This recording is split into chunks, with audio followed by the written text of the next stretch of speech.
Hello fighters and welcome back to the channel. तो अभी हमारे पास टाइम है कि हम अपना डेली जो एक मेंस का आंसर डिस्कस करते हैं उसे डिस्कस करें। और आज जो है मंडे है तो आज टर्न है हमें अपने ऑप्शनल सब्जेक्ट का एक आंसर डिस्कस करने का। तो हम शुरू करेंगे अपना एक ये सोशियोलॉजी का ऑप्शनल आंसर नंबर 1। ठीक है जी।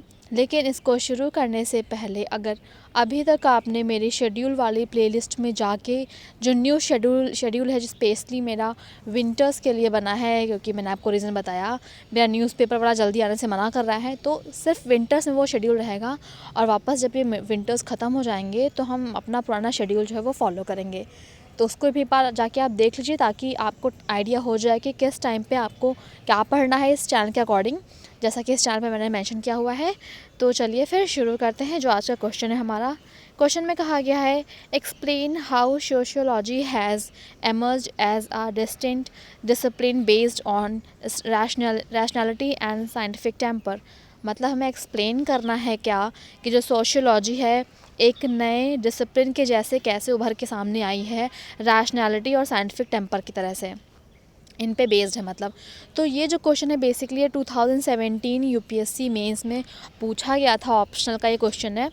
तो इसको अभी हम देखना शुरू करते हैं। और हाँ, पहले मैं ये सोच रही हूँ कि जितने प्रीवियस ईयर क्वेश्चंस हैं ना, मैं पहले सोच रही हूँ उनको क्लियर कर दूँ, एक बार वो सब सॉल्व हो जाए, डिस्कस हो जाए, तो फिर हम नए क्वेश्चंस की तरफ बढ़ेंगे।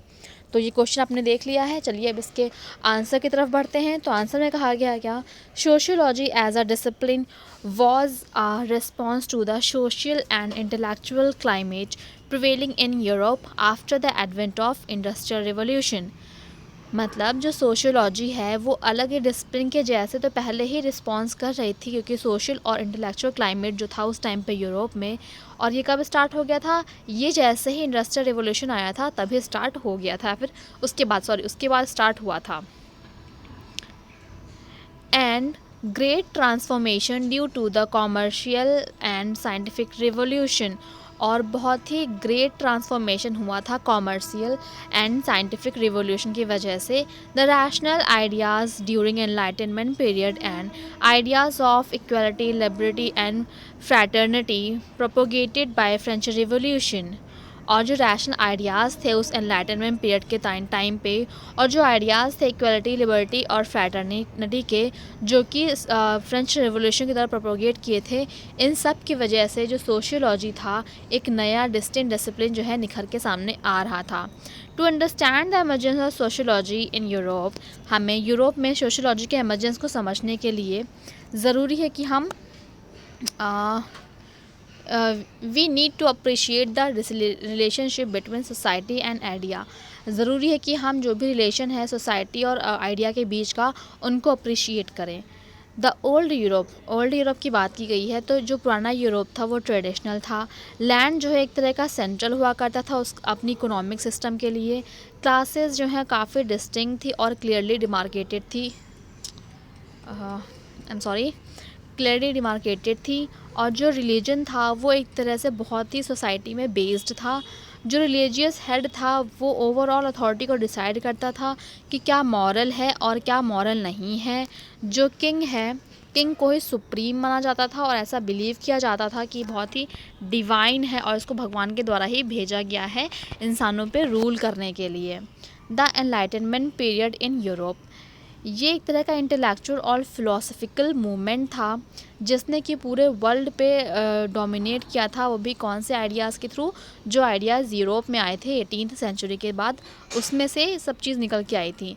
जो एनलाइटनमेंट था वो इंक्लूड करता था बहुत सारे आइडियाज़ को, जो कि मेनली सेंटर थे कि किसी भी रीज़न के लिए, मतलब अगर आप कुछ भी देख रहे हो, किसी भी चीज़ को देख रहे हो, तो उसमें रीज़न होना चाहिए, उसमें एक अथॉरिटी होनी चाहिए, एक लेजिटिमेसी होनी चाहिए। और इस तरह से जो आइडिया है हमारा liberty, progress, tolerance, fraternity, constitutional government और सेपरेशन ऑफ चर्च और स्टेट, ये सब सामने आया आफ्टर दी एनलाइटनमेंट पीरियड। आगे बढ़ते हैं। फ्रेंच रिवॉल्यूशन की बात हुई है अब यहाँ पे। जो फ्रेंच रिवॉल्यूशन है वो बहुत ही हद तक इन्फ्लुएंस था एनलाइटनमेंट आइडियाज़ से। पर्टिकुलरली अगर हम बात करें, जो कॉन्सेप्ट था पॉपुलर सोवर्निटी और इनएलिनेबल राइट्स का, जो आइडिया था फ्रेंच रिवॉल्यूशन का उसको कॉइन किया गया था, वो कॉइन करता है फ्रेज़ लिबर्टी, इक्वलिटी और फ्रैटर्निटी का, जो कि ट्रिगर्ड किए गए थे इनॉर्मस थे बहुत ही उस टाइम यूरोप में, ओवरऑल यूरोप में। ये जो 2 रिवॉल्यूशन थे इन्होंने पूरे के पूरे ही सोसाइटी के हर एक एस्पेक्ट को चेंज कर दिया, चाहे वो सोशल हो, चाहे इकोनॉमिक हो या फिर पॉलिटिकल हो। इस तरह से जो फाइनली हमें नीड फील हुई कि हमें इन सब एस्पेक्ट, सोसाइटी के इन सब एस्पेक्ट को एक स्पेसिफिक डिसिप्लिन के तरह से पढ़ना चाहिए, और फाइनली सोशियोलॉजी का जन्म हुआ। तो ये आंसर हमने डिस्कस कर लिया है। आई होप आपको ये आंसर समझ में आया होगा। अगर आपको किसी भी तरह की कोई इम्प्रूवमेंट चाहिए या फिर मैंने कुछ गलत बता दिया है तो प्लीज़ आप मुझे सजेस्ट कर दीजिएगा कि कैसे मैं लेक्चर्स को और इम्प्रूव कर सकती हूँ और इसमें नया और कुछ क्वालिटी कंटेंट ऐड कर सकती हूँ। तब तक के लिए थैंक यू और मिलते हैं आपसे नेक्स्ट वीडियो में। Bye bye.